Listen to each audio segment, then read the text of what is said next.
नमस्कार दोस्तों, आइए आपका स्वागत है एक नई वीडियो में। आज हम अपने समय की दो लीजेंडरी कार्स का थोड़ा सा तुलनात्मक अध्ययन करने जा रहे हैं, जो आपको पता है एम्बेसडर और ये फिएट की प्रीमियर पद्मिनी। तो इन दोनों का देखते हैं कि दोनों में क्या अंतर था, क्या खासियतें थी, क्या इनके ड्रॉबैक थे। तो आइए सबसे पहले हम लोग जो है वो प्रीमियर की तरफ चलते हैं। 60 के दशक में इसका प्रोडक्शन शुरू हुआ।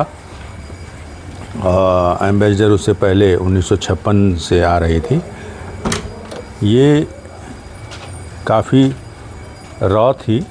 इसने अपने आप को जब लॉन्च किया तो फिएट ने डायरेक्टली पहले जो है प्रेसिडेंट के नाम से लॉन्च किया था। फिएट प्रेसिडेंट के नाम से आई थी। उसके बाद डिलाइट 1000 1100D तमाम मॉडल निकले। पद्मिनी प्रीमियर इसके बाद जो है इसका नाम आया पद्मिनी प्रीमियर। इसमें जो ये गाड़ी है वो 137D है, डीजल इन्होंने लॉन्च किया था 1996 के आसपास। इस गाड़ी में मैनुअल स्टीयरिंग होता है। सस्पेंशन फ्रंट का जो है वो coil suspension twin double wishbone के साथ है। रियर का आपका लीफ सस्पेंशन है। डबल विशबोन का फ़ायदा ये होता है, डबल विशबोन का सस्पेंशन जो है वो आजकल के ज़माने में एक्सयूवी में आता है। जो एसयूवीज़ हैं, एसयूवीज़ जो हैं, जो बड़ी गाड़ियां हैं, जो ऑफ रोडिंग वगैरह के लिए होती हैं, उसमें आता है डबल विशबोन। ये गाड़ियाँ उस समय ही डबल विशबोन के साथ आती थी। आप में से जो लोग जानते होंगे कि भारत में एक हिमालयन कार रैली हुआ करती थी। हिमालयन कार रैली की कई सालों की विनर ये रही, तो कई सालों की विनर एम्बेसडर हुआ करती थी। ये दोनों गाड़ियाँ जो हैं वो इसमें भाग लेती थी। और इसी वजह से उसमें मेन कारण इनका होता था कि सस्पेंशन जो है वो हिमालयन रोड्स पर चलने के लिए बहुत बढ़िया चाहिए होता था। तो वो होता था इसका जो फ्रंट सस्पेंशन था वो कॉइल्ड स्प्रिंग था। वहीं एम्बेसडर जो अपने में जो फ्रंट सस्पेंशन देती थी, ये भी ट्विन विशबोन होता था, लेकिन इसके साथ कॉइल स्प्रिंग नहीं होती थी। इसमें एक जो है टॉर्सन बार होता था। टॉर्सन बार एक रॉड की तरह होता था, वो स्प्रिंग की तरह काम करता था। तो ये थोड़ा सा रिलायबिलिटी के मामले में उस सस्पेंशन से थोड़ा सा बढ़िया पड़ता था, क्योंकि ये कभी टूटता नहीं था, जबकि कॉइल स्प्रिंग के टूटने की संभावना रहती थी। और इसमें एक कमी इसके फ्रंट सस्पेंशन में ये भी थी कि इसमें एक स्पाइडर लगता था, जिस पर स्टीयरिंग का काम होता था। तो उसमें वो नीचे एक 17 नंबर नट से नीचे और 17 नंबर नट से ऊपर दूसरे वाले आर्म में कसा जाता था। कई बार ऐसा होता था कि वो नट ढीला होकर गिर जाता था, तो ये सस्पेंशन खुल के डाउन हो जाता था। ये एक उसके साथ समस्या थी। जबकि इसमें क्या था कि इसमें उस स्पाइडर को उन्होंने क्या किया था कि स्पाइडर के अंदर ही चूड़ी बना दिया था, और वो उसमें डायरेक्टली टाइट होता था, तो वो कभी भी जो है निकलता नहीं था, और उसी थ्रेड पर ही वो घूमता था। प्लस कसने के लिए अलग से वो दोनों आर्म में अलग से लगाया जाता था।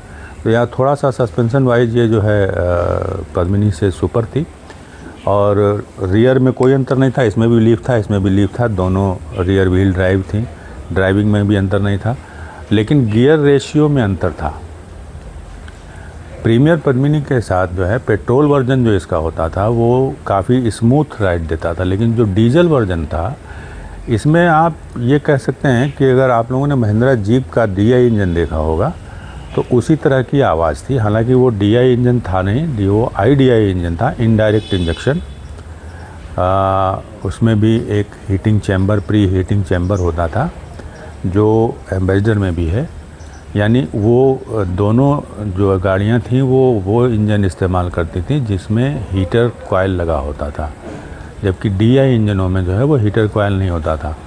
लगभग 99% जो फिएट ने प्रीमियर पद्मिनी ने जो इंजन इस्तेमाल किया था वो 99% जो है वो आपका महिंद्रा के जीप के इंजन से मिलता जुलता था।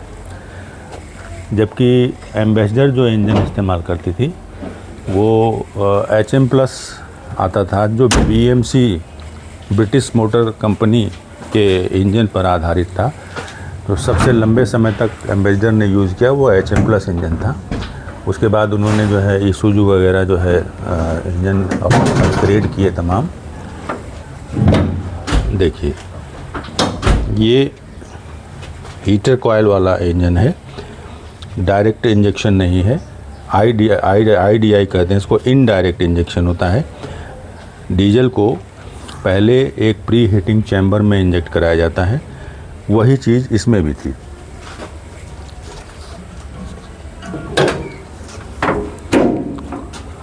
इस मामले में लगभग दोनों गाड़ियाँ सेम थी, लेकिन ये डीजल में अगर हम इस केवल स्पेसिफिक इस मॉडल की बात करें 137D की, तो ये डीजल में लगभग 45 bhp का पावर जनरेट करती थी और इसका वेट जो है वो 888 लगभग 888-89 या सीधे 900 किलो मान लें।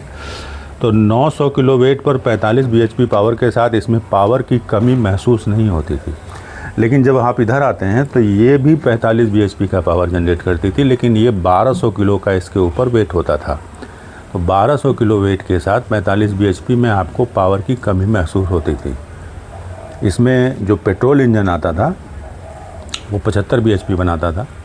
तो पेट्रोल इंजन इन्होंने बहुत बाद में लॉन्च किया था। उससे पहले HM+ का ही पेट्रोल आता था जिसमें उतनी पावर नहीं होती थी।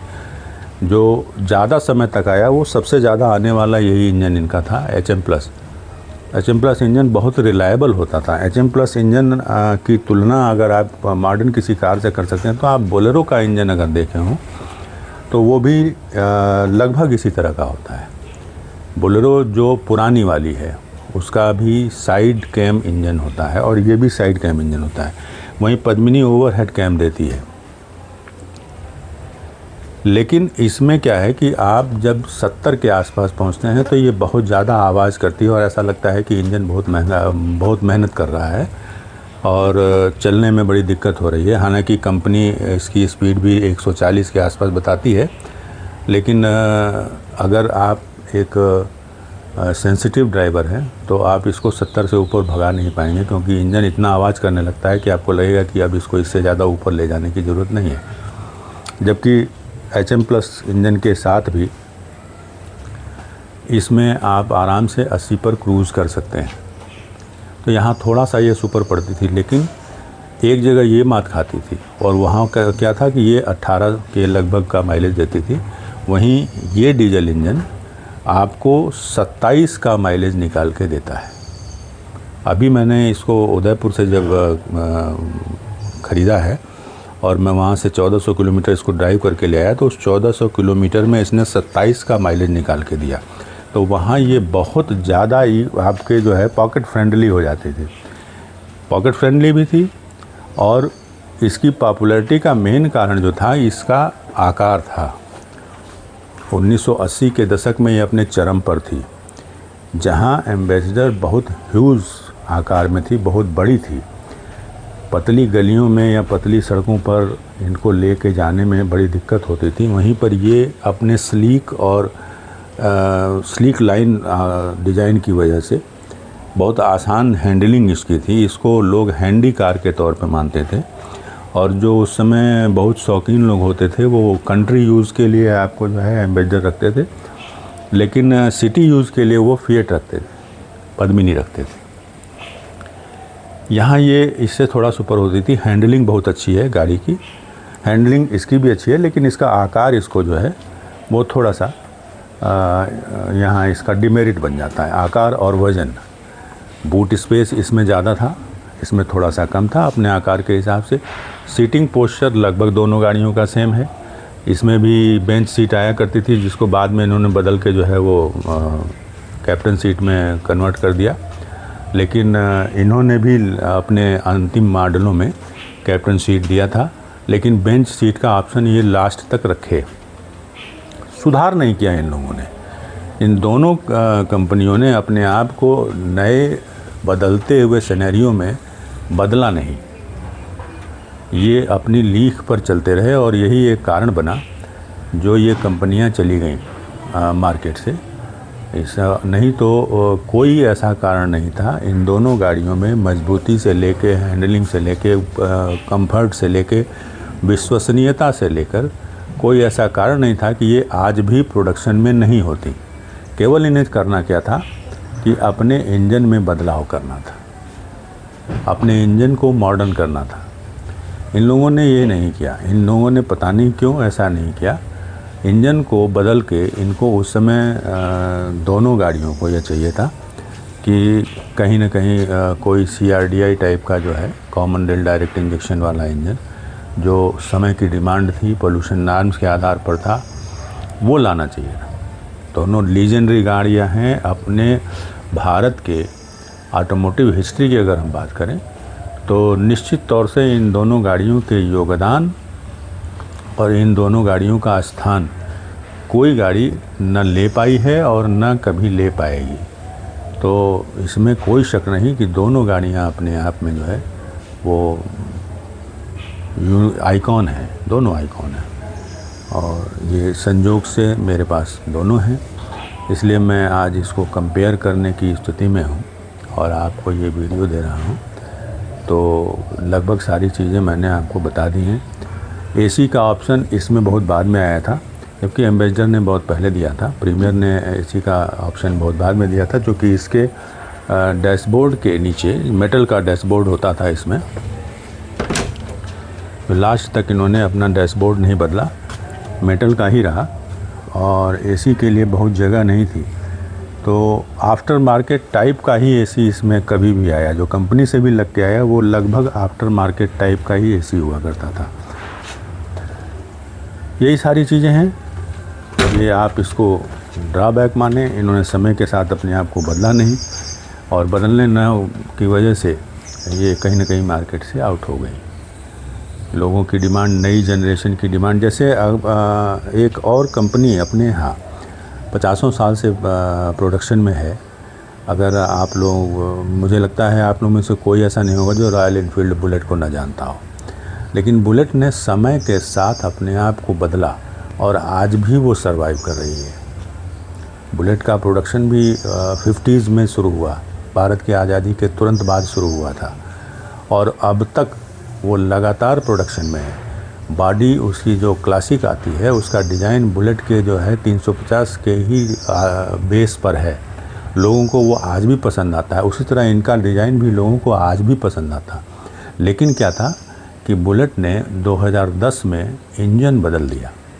वो इंजन प्रस्तुत किया जो यंग जनरेशन के लिए आसान था, चलाना भी, हैंडलिंग भी और पावर भी ज़्यादा प्रोड्यूस करती थी।